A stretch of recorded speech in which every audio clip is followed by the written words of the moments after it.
let us move on rapidly. Let's talk about the second Sunday bout at the MCG. Now, boys, I'm going to go full Don King mode here. We've got Eddie Maguire in the blue corner. Ed is 56 years of age, 183 centimetres tall, 102 or so kilos, there or thereabouts, I dare say. I was going to say 183, to be honest with you. Making an assumption. Net worth, according to a 5-second Google search that I made, about 54 million. And in the red corner, you've got David Koch standing at 1.9 metres in height. He's a big boy. 65 years of age, weighing in with a 20-kilo head sat on top of a 30-kilo body. And net worth probably about the same. He actually owns $1 million a year just on Sunrise. He'd make big dollars. He's a good businessman. That's mad. He made scratch. I actually walked past him at the airport one time. He's a big lad. Well, 1 point, yeah. He's a seriously tall dude. Now, this is interesting because Koch is in better shape, and we know this. David Koch is in absolutely better shape, but Ed's younger. Ed's got the youth. Eddie's dirty. He's got virility. It depends on what type of battle we're talking here, because if it's a street fight, Eddie's going straight for the cods. Well, now, see, that's interesting because that's exactly what I've written. Look, Koch is bitter. Koch is an angry man. He's got shizen on the liver. He's an angry man. But Ed has spotted physical weaknesses. In his last bloody Fox Footy little chat, balls, he was eyes. There. Bam. Yeah, it was. He was, David Koch's got a big nose. Don't want to get it broke. Don't want to get it broke, is what little Eddie was saying. And I was loving the aggro. I'm loving the banter. Funny as. So this is the boxing round. Now, forget Anthony Mundine limping and flopping in the ring. I don't want to see none of that. I want Ed versus David. Sunday afternoon at the G. I don't have a name for it. It needs some sort of a name, some sort of a boxing type of, like Thriller and Manila style. Yeah. It needs something. Yeah. It needs something. The brick house, hit house. It's oh my lord. I'll come up with something. It's the prison bar brawl. Yeah. It's the prison bar brawl. That's what I'm calling it. And I've got to tip Koshi for this one. I think actually. I think that reach. He's got the reach. He's got the reach. He's thinner. He's nimble. I think he needs to get it done early rounds. Yeah, well, if we're talking about footy here, Koshi's going to do it easily by about 40 to 50 plus. Mm-hmm. And I'm not. It depends. If we're talking a legitimate fight here, I've got Eddie Maguire here because he's dirty. He'll be biting and scratching like a girl, and I can say that like a girl. I've got 3 sisters, and if you look at my hands here, they are scratched hands because they get the claws out, and it sucks. Like hairy palms. It's about winning at all costs, mate. I'd much rather get punched in the face than scratched by one of my sisters. Nobody remembers the loser. Scratch, bite, bang, in the eyes, in the nose.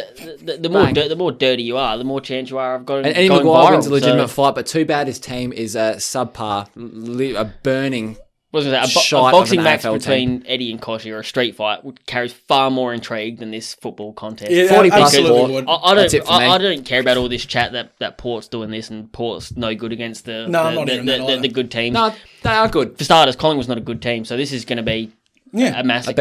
And Port is a good team. And I don't care. You're an idiot if you say that. And I hate Port more than most people in the whole entire world. Yeah. And they are a very good team and they could win the flag this year. Well, the chat's been that they're 1-3 against top 8 sides at the minute with a percentage of 72. Mm-hmm. Yeah, they went down against the Dogs, who are a contender at Adelaide Oval. All right, fair. Look at their outs. Mm-hmm.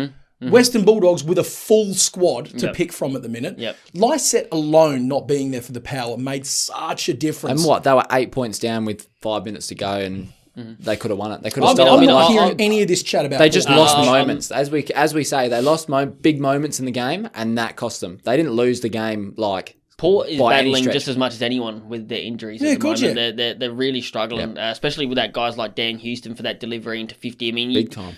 Charlie Dixon without that delivery is no good, neither use nor ornament. So they've got to get some of these guys back in if they're a chance to push on late into the year. But they'll come back and they'll be very, very good. They're going to love it this week. It's a great win, or it's a great game to come after a big loss like hugely. Not a big loss in numbers as I would normally say. It's a big loss in. Well, they don't need to be at full strength to rout the Pies. No, they really don't. No, they could put their SNFL team beat Collingwood. Probably it would be a contest. Port, as you've all said it, Port's going to bounce back against the bottom side here.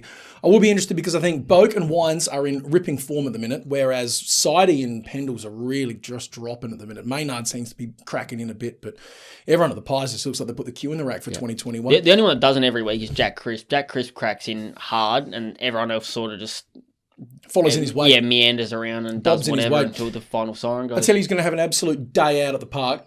Brodie Grundfos. He is going to have one of the all-time big games from a ruckman that you've ever seen, and I can't bloody wait for it. I cannot bloody wait for it. And he's featuring in my betting here. I've got Brodie Grundy, 20 touches. I've got Travis Boak, 25. I've got DBJ, Darcy Burn-Jones for 20. Now, he's been trending upwards, and I think Cleary being out means that his numbers are going to see a bit of a tick up. And old Villies Pies Motlop, anytime goal.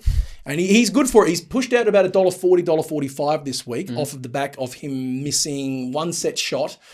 Pretty much 2 seconds left of the game last week, and he just missed it. But that's fine, because that pushes his odds up this week. We love that. That's paying about $5.65, and you can also get David Koch win by stoppage in rounds 1 to 3. I think that's paying about $7. Let's be dead honest. If they were actually having a street fight, cardiovascular wise, they'd be huffing and puffing after 3 seconds. It wouldn't even last. It's so hard. It is so hard. Like it wouldn't last. Ed's blimpish at the minute. If professional boxers are huffing after one round, it wouldn't even be. No, it'd have to be like it'd have to be a street fight. 6 1-minute rounds. All weapons allowed. Give them bats and helmets. Let's go.